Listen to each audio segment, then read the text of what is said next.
J'espère que vous allez très bien. Bienvenue dans cette nouvelle vidéo. Aujourd'hui, nous allons parler le compte de résultats comptables. Je vais vous expliquer d'abord le principe, c'est-à-dire l'importance, l'utilité du compte de résultats comptables et le mécanisme, comment on va présenter le compte de résultats comptables en tant qu'un étudiant qui est en première année à l'université. Le compte de résultats comptables. Le compte de résultats comptables est un document permettant de mettre en évidence les éléments qui enrichissent l'entreprise et les éléments qui appauvrissent l'entreprise.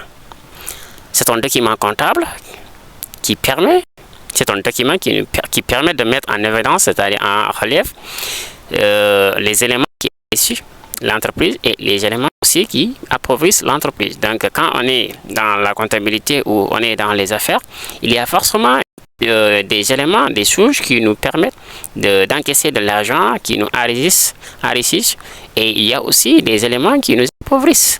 Et ça c'est évident quand on est dans les affaires, c'est les entreprises. Les éléments qui enrichissent l'entreprise, les éléments qui enrichissent sont appelés les produits et ou revenus. Les éléments qui appauvrissent sont appelés les charges ou dépenses. Les produits ou les revenus, on les encaisse, et les charges ou dépenses, c'est ce qu'on décaisse pour pouvoir faire une activité. Donc, le compte de résultat, il faut noter que c'est le meilleur document de synthèse qui permet d'étudier, de connaître la santé financière, de mettre en évidence tous les éléments qui déterminent le résultat net comptable. C'est pour permettre aux financiers de voir une meilleure lecture sur l'évolution des charges et les produits. Donc là, en ce moment, on pouvait faire des diagnostics pour prendre une solution, pour chercher des solutions à la rentabilité de l'entreprise. Mais le résultat comptable met ici les produits et les faire confronter tout simplement aux charges pour déterminer le résultat global comptable. C'est ça.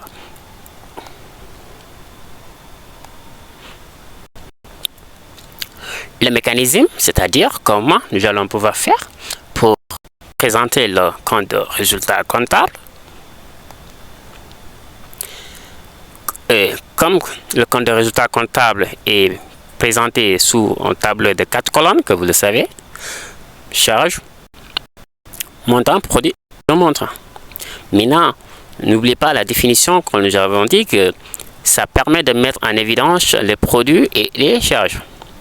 Maintenant, nous allons dire si c'est la condition, les produits ou revenus sont supérieurs aux charges ou dépenses, l'entreprise réalise un bénéfice. Si on présente la colonne des produits et on retrace encore les charges, on fait la confrontation des produits et charges, on trouve un résultat qui est positif. Ça veut dire que l'entreprise s'est enrichie plus qu'elle s'est appauvrie. Donc le résultat, c'est positif, qui est un bénéfice pour l'entreprise à cette activité périodique. Encore, si le contraire qui s'est produit, alors elle réalise une perte. C'est-à-dire si le contraire de la première condition, si ce n'est plus les produits qui sont supérieurs aux charges, alors l'entreprise va réaliser une perte si les charges sont supérieures aux produits. C'est-à-dire l'entreprise est appauvrie plus qu'elle s'est enrichie à la période. Donc le résultat est négatif, qui est une perte à l'entreprise.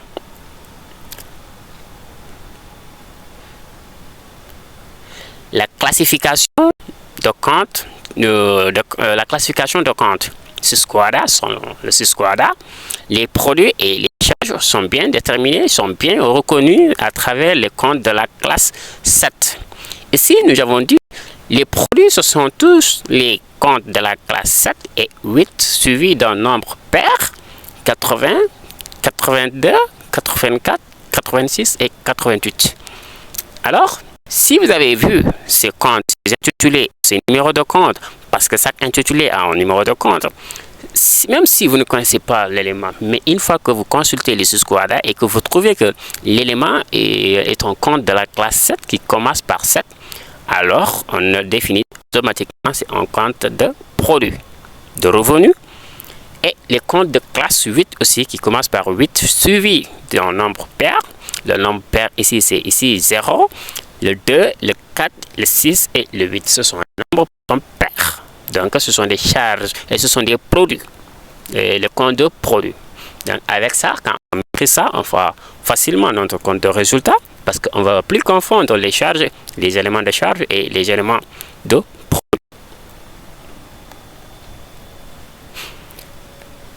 Les charges, ce sont tous les comptes de la classe 6 et 8 suivis d'un nombre impair. Alors ici, tous les comptes de charge sont commencés par 6. Une fois qu'on voit un intitulé qui dans son numéro de compte commence par 6, alors automatiquement on dit que ça c'est une charge pour l'entreprise. Et on regarde aussi les comptes qui commencent par 8 qui sont suivis d'un nombre impair. Ici c'est 81, 83, 85, 87 et le 89 qui est en général inscrit sur l'impôt des sociétés. À travers la classification, je pense bien que quand vous maîtrisez cela, vous n'allez plus confondre les charges et les produits. Vous ne faites que départager les produits et les charges et faire la confrontation pour trouver le résultat de l'entreprise. On va faire une application. L'application, la société Sympa est créée le 1er mars 2023. Elle réalise ses opérations au cours du premier trimestre de sa création. Vente de produits finis d'une valeur de 2 400 000. Achat de fournitures diverses de 50 000. Vente de produits résiduels 100 000. Achat de marchandises 1 million. Charges financières 75 000. Location et charges locatives 25 000. Produits accessoires 150 000. Autres charges 250 000. Transport de marchandises 58 000. Charges de personnel 800 000.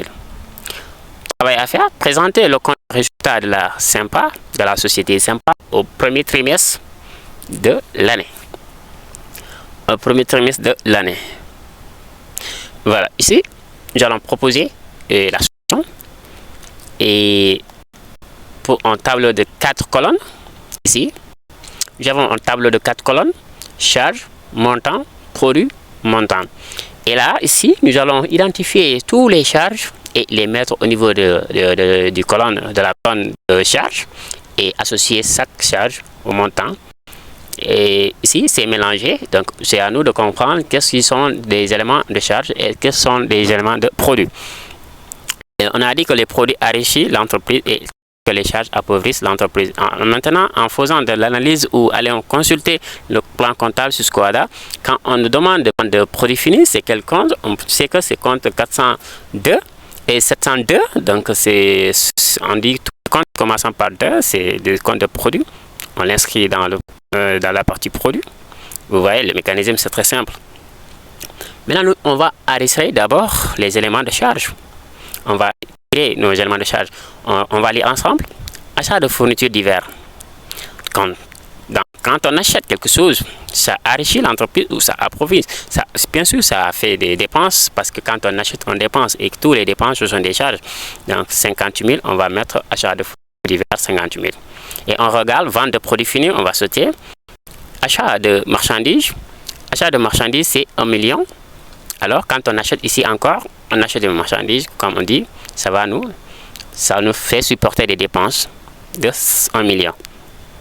Et ici, on nous dit charges financières. On a été très clair ici. On a dit les charges financières, donc on n'a pas à réfléchir. On nous dit charge, c'est une charge financière, ce sont des charges bancaires. De 75 000, on a les charges bancaires de 75 000. Et encore, nous avons les locations et charges locatives. Ça aussi, on a une charge qui est là. Location, charge locative de 25 000. Et le produit, non, cela aussi c'est un produit, on ne le prend pas. Autre charge, on dit autre charge, donc on va le mettre autre charge de 150 000. Transport sur marchandises. Alors, transport sur marchandises, ici c'est une charge parce que quand on paie le transport sur les marchandises, bien évidemment, on a supporté des charges de 50 000.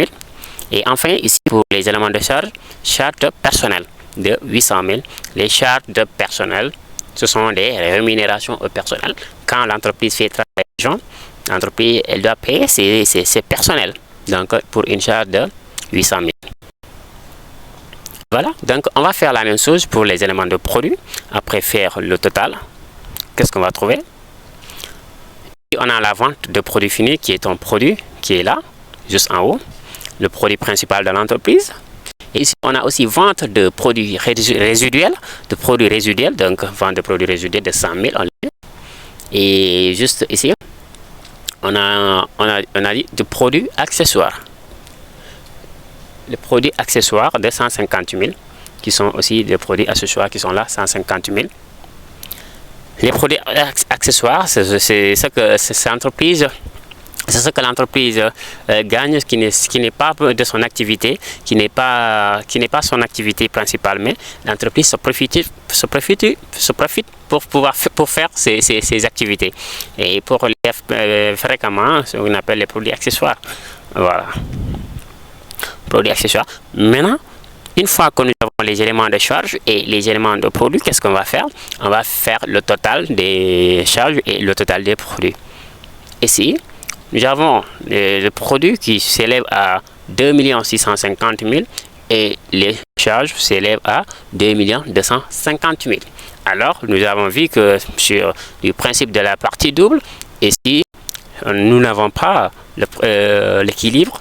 Donc, et comme c'est ce qui reste, c'est le résultat. C'est le résultat que nous avons déterminé. Le produit moins les charges, le revenu moins les dépenses. Vous avez vu? Donc nous avons 2 650 000 moins 2 250 000, ce qui nous fera la différence d'un résultat qui c'est positif, un résultat positif de 400 000. Ça veut dire que les produits sont supérieurs aux charges de 400 000. Et nous avons dit, si les éléments qui enrichissent l'entreprise sont supérieurs aux éléments qui l'appauvrissent, donc nous avons un résultat qui est positif. Alors l'entreprise a réalisé de bénéfices. Si c'est le contraire, on allait l'inscrire au niveau du produit et le mettre en signe moins. Et le mettre le contraire ici, je veux dire. Donc ici, c'est le résultat qui est positif de 400 000, qui est favorable pour l'entreprise. Alors maintenant, quand on a ça, nous allons forcément l'équilibre. Ici, quand on fait le cumul maintenant, nous n'aurons plus le 250 000, mais encore 2 650 000 sans problème. Donc, je pense que vous allez comprendre. Donc maintenant, on va faire le cumul. Ça et tout le cumul pour changer les 2 250 000. Vous pouvez le faire vous-même.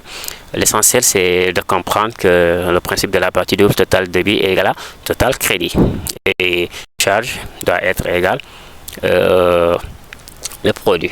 Principe de la partie double toujours en comptabilité, dont l'équilibre sera le résultat. C'est tout pour cette vidéo aujourd'hui. On se dit à la prochaine vidéo.